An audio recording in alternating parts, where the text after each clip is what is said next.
ಶಾಸಕರು ಇಡೀ ಕರ್ನಾಟಕದಲ್ಲಿ ಯಾರಿಗೆ ಸಿಗ್ತಾರೋ ಬಿಡ್ತಾರೋ ಗೊತ್ತಿಲ್ಲ. ಪ್ರತಿ ಸೋಮವಾರ ರಾತ್ರಿ ಇಲ್ಲೇ ವಸತಿ ಆಗ್ತಾರೆ, ನವಲಗುಂದಲ್ಲೇ ವಸತಿ ಆಗ್ತಾರೆ.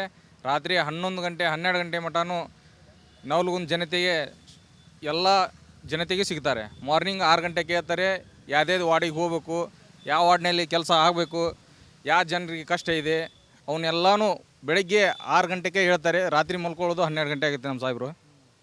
12 ಗಂಟೆ ಆದರೆ ಬೆಳಗ್ಗೆ 5-5:30 ಅಂದರೆ ಎದ್ದಿರ್ತಾರೆ. ಎದ್ದು ಯಾವ ವಾರ್ಡಿಗೆ ಹೋಗ್ಬೇಕು, ಯಾವ ವಾರ್ಡಿಗೆ ಇಲ್ಲ, ಎಲ್ಲಿ ಏನು ಸಮಸ್ಯೆ ಇದೆ ಹೇಳಿದ್ರಂತ ಎಲ್ಲರನ್ನೂ ಮೆಂಬರ್ಸ್ ಕರ್ಕೊಂಡು, ಯುವಕರನ್ನ ಕರ್ಕೊಂಡು ಎಲ್ಲಿ ಸಮಸ್ಯೆ ಇದೆ ಏನಿದೆ ಎಲ್ಲರಿಗೂ ಹೋಗಿ ಮುಂಜಾನೆ 9 ಗಂಟೆ ಮಟ್ಟ ಭೇಟಿ ಆಗ್ತಾರೆ. ಆಶ್ರಯ ಕಾಲನಿಗೆ ಹೋಗ್ತಾರೆ, ಮನೆ ಕಟ್ಟಿಸ್ಕೊಡ್ತಾ ಇದ್ದಾರೆ ಬಡವ್ರಿಗೆ ಕಟ್ಟಿಸ್ಕೊಡ್ತಿದ್ದಾರೆ. ಎಲ್ಲ ಬಡವ್ರ ಮನೆ ಹೆಂಗಾಗ್ತಿದೆ ಈಗ ಶ್ರೀಮಂತರಷ್ಟೇ ನಾವು ಬಿಲ್ಡಿಂಗಲ್ಲಿ ಇರ್ಬೋದು ಅಂಥೇಳಿ ಇರ್ತಾರೆ. ಅದೇ ರೀತಿ ಬಡವರು ಒಂದು ಬಡವರು ಇದ್ದರೂ ಅವ್ರಿಗೆ ಶ್ರೀಮಂತರ ಮನೆ ಹೆಂಗಿರ್ತೈತೆ ನೋಡು ಆ ರೀತಿ ಹಾಕಿಸ್ಕೊಟ್ಟಿದ್ದಾರೆ. ಇಂಥ ಶಾಸಕರು ಇನ್ನು ಮುಂದೆ ನಮ್ಗೆ ಇದೇ ಶಾಸಕರು ಬೇಕಂತೆ ನಾವು ಎಲ್ಲ ನವಲಗುಂದ ವಿಧಾನಸಭಾ ಜನತೆಗೆ ಕೇಳ್ಕೊತೀವಿ.